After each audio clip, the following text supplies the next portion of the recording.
When Suga arrived at Los Angeles International Airport in the late afternoon local time, the atmosphere around the arrival terminal was moderately crowded yet orderly,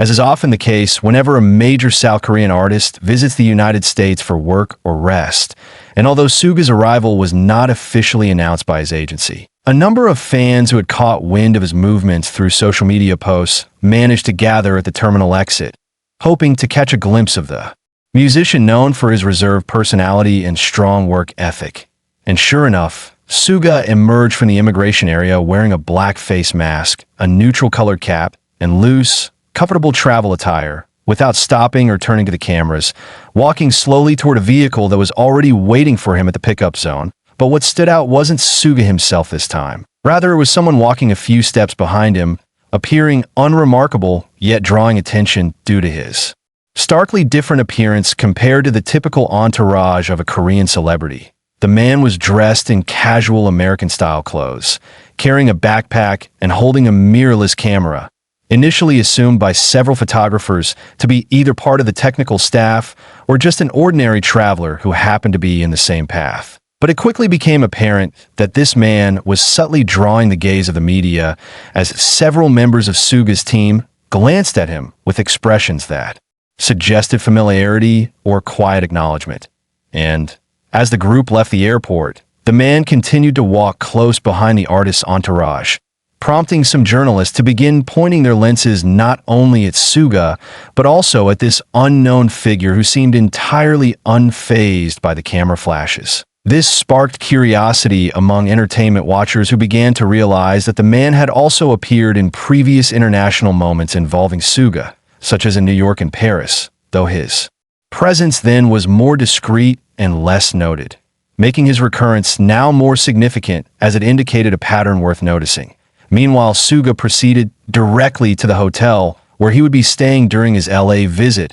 a luxury accommodation often used by Korean celebrities during promotional activities or while resting after tour schedules. And although he looked visibly tired from the long flight from Seoul, he still took a moment to greet the hotel staff politely before entering the elevator and heading to the upper floors, while the man who had drawn so much unexpected attention followed a separate entrance, seemingly keeping a distance from the crowd while maintaining a coordinated direction. And from that moment on, several photographers who regularly monitor Korean celebrity activities abroad began taking deeper interest in this new dynamic that, even without any overt behavior from Suga himself, suggested that this trip to LA carried an added narrative element that was likely unintentional, but had clearly begun to stir a quiet intrigue within the media regarding the identity and role of this man in the artist's journey. The following morning in Los Angeles began with mild weather and a steady flow of activity around the hotel where Suga had checked in the previous evening.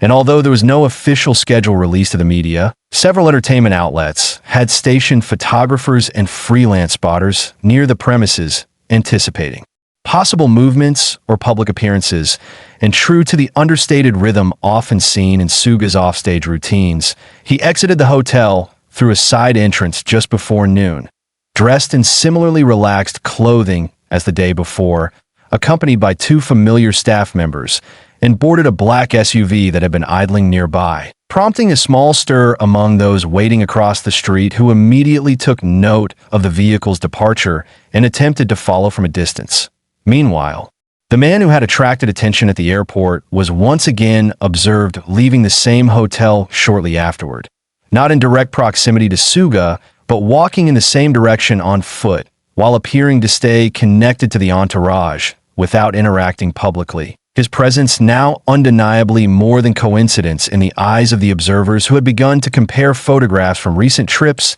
and note the consistency of his involvement. And as the day progressed, Suga's vehicle was seen stopping at a small recording studio in the West Hollywood area, known for hosting a range of international artists, where he reportedly spent several hours inside, likely engaging in production or collaborative meetings, a routine that aligns with his previous travel patterns, which often combine personal downtime with spontaneous work opportunities. And during this session, the man previously spotted was seen entering a nearby cafe with a laptop and camera, setting up at a table near the window without drawing attention. occasionally glancing outside, but mostly occupied with his device, reinforcing the notion among those watching that he might be functioning in a professional capacity, whether as part of a creative team or perhaps documenting the trip in an unofficial manner, yet still without any clear affiliation being confirmed or displayed. And as the afternoon gave way to early evening, Suga emerged from the studio accompanied by a different set of individuals, possibly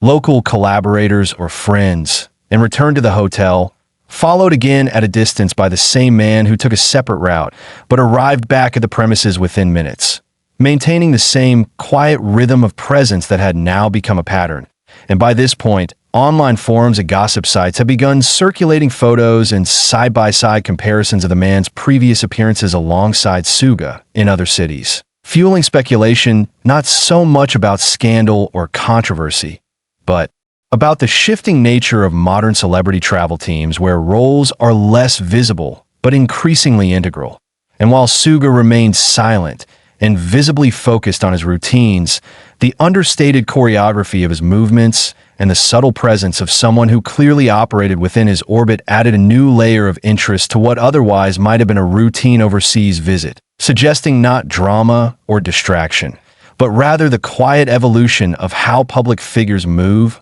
work, and are accompanied in today's media environment. Later that evening, as the lights of Los Angeles began to reflect off the polished sidewalks of the Sunset Strip and the air took on the cooler texture of coastal summer nights, Suga was once again seen leaving the hotel, this time without any obvious staff or assistants, wearing a lightweight jacket and a beanie that partially covered his hair, creating a more incognito appearance that nevertheless failed to escape the notice of several photographers who had been rotating shifts near the lobby entrance. And although he did not appear rushed or secretive, his movement was efficient and deliberate as he entered another black vehicle, different from the one used earlier, which then drove toward a modest but highly regarded Korean restaurant nestled between boutiques and jazz bars in a quieter part of the city. And while his presence did not disrupt the restaurant's usual pace, word began to spread among fans and bloggers who had been monitoring local celebrity sightings,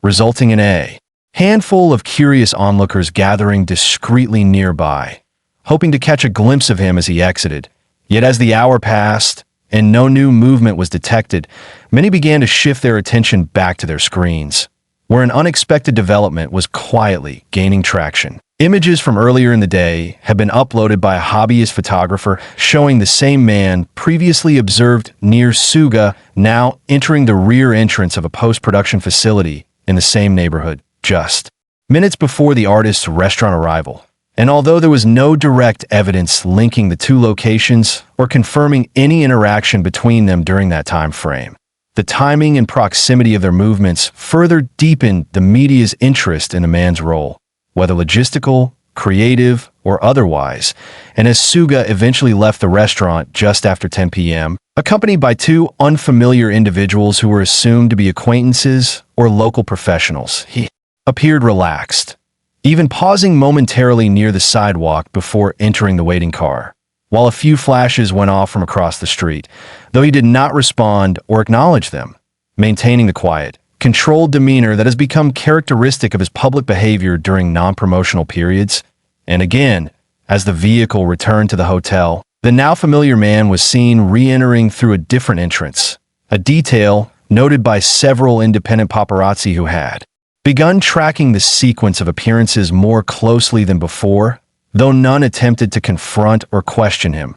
possibly due to his unbothered and clearly professional manner, which gave little reason for direct engagement. And by the end of the night, multiple entertainment blogs had begun compiling timelines of the man's appearances throughout Suga's trip, not with the aim of sensationalizing, but with a tone of curiosity that reflected a growing awareness among media followers about the subtle layers behind celebrity routines. And what stood out in this case was not a dramatic revelation or a disruptive incident, but rather how smoothly Suga's time in LA was unfolding, supported quietly, perhaps intentionally, by a presence that remained in the background, yet was undeniably consistent. And in doing so, this low-profile coordination painted a picture not of secrecy or hidden agendas, but of an artist moving through his international engagements with care, intention, and perhaps a modern sense of guarded transparency that allowed him to maintain privacy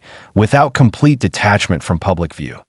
The following day unfolded with a similar tone of calm routine, beginning with Suga making a brief morning appearance in the lobby of the hotel, where he took a seat near the window while sipping from takeaway coffee cup. His attire simple yet well-coordinated, and while a few guests noticed him, no one approached or disrupted his quiet moment, a dynamic that reflected the overall respect for space often observed among patrons in high-end accommodations frequented by public figures. And after about 20 minutes, he returned to the elevator and was not seen again for several hours, prompting speculation that he may have been resting or working privately from his suite. Meanwhile, the man who had steadily drawn increasing media attention was once again seen leaving the hotel just before midday, this time carrying a slim portfolio case in addition to his camera, and walked toward a nearby commercial district known for its creative agencies and digital studios,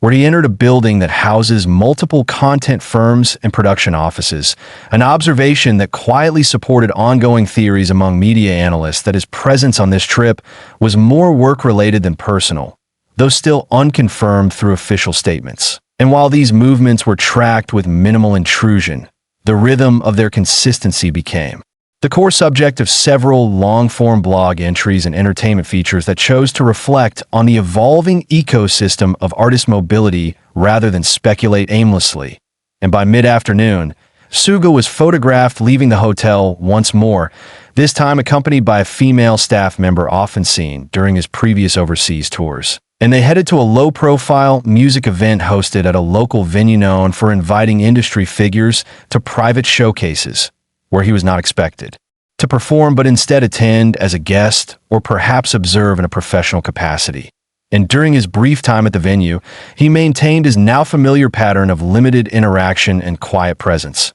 opting to stay toward the rear of the space while the event proceeded, leaving quietly just before the final set. And as expected, the man linked to his movements was seen entering the same building earlier and leaving shortly afterward, always within the same general time frames, but never directly beside him, maintaining what had become a form of indirect parallelism that now intrigued not only celebrity watchers, but also cultural journalists exploring themes of anonymity and support structures in modern fame. And by the time Suga returned to his hotel in the early evening, the atmosphere around the building had noticeably changed, with a slight increase in both paparazzi activity and casual observers lingering nearby, though still without crowding or disturbance, a shift that likely reflected the cumulative buildup of attention over the past 3 days. And yet despite this, Suga continued to carry himself with a steady, grounded demeanor, acknowledging hotel staff with subtle nods,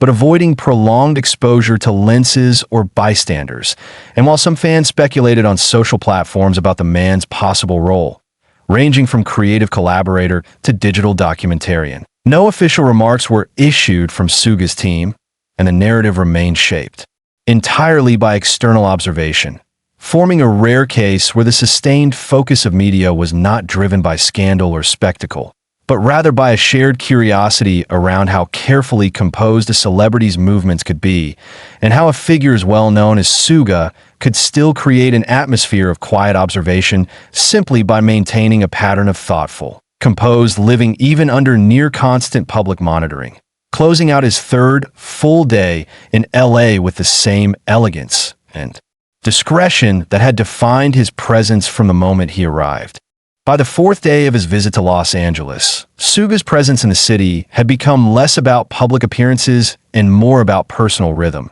as the pattern of his movements settled into a quiet consistency that was notable precisely because of how ordinary it appeared despite the ongoing media attention. And that morning, he was not seen leaving the hotel until nearly noon, where he stepped out wearing a light hoodie and sunglasses, walking calmly to a vehicle that had become familiar to those monitoring his activities, this time heading toward a serene garden cafe in the mid-city district known for its privacy and well-spaced seating, a choice that aligned with his preference for low-key environments over flashy destinations. And as he sat under the shaded patio, sipping a drink and reviewing something on his phone, several passers-by noted his presence but chose not to intrude, likely recognizing his need for solitude or simply out of respect. Meanwhile, just a block away, the man who had gradually become part of the wider narrative was spotted once again, standing near the entrance of a co-working space with a messenger bag and headphones,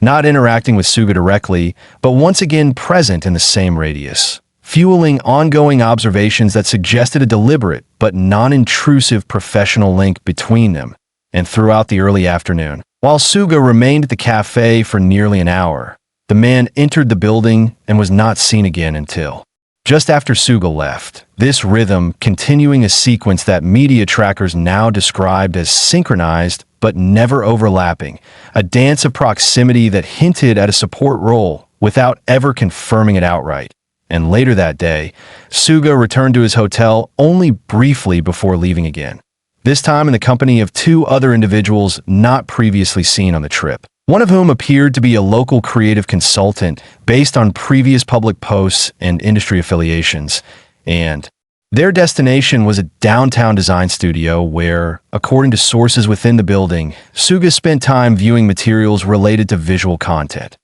possibly for an upcoming project or collaboration, though no details were officially shared. And again, the other man was spotted within the vicinity, exiting the same building from a different door just a few minutes after Suga had departed, reinforcing without formal confirmation that their roles, while separate in presentation, remained interlinked in practice. And by the evening, the online conversation around Suga's LA trip had shifted almost entirely from focusing on his visible actions to analyzing the structure around him, with several outlets publishing quiet reflections on how global artists today often rely on less visible but deeply integrated team members whose presence isn't defined by hierarchy but by discretion and capability. And Suga's approach, deliberate, private, respectful of both personal boundaries and public space, had subtly redefined what a celebrity visit could look like in a city often shaped by spectacle. And as he concluded what would be his final full day in LA with a walk near the hotel accompanied only by one assistant, the tone of his entire stay seemed to solidify into something deeper than routine travel, reflecting a growing tendency among high-profile figures to blend personal time with selective professional commitments while maintaining an aura of calm, intention, and mutual respect between public and private spheres. And while he offered no parting message or gesture to the cameras that continued to document his every step, the impression he left behind was one of quiet resilience and thoughtful presence, made all the more compelling by the steady, nearly invisible thread of collaboration carried out beside him by someone whose role, though undefined, had become an unspoken part of the entire narrative.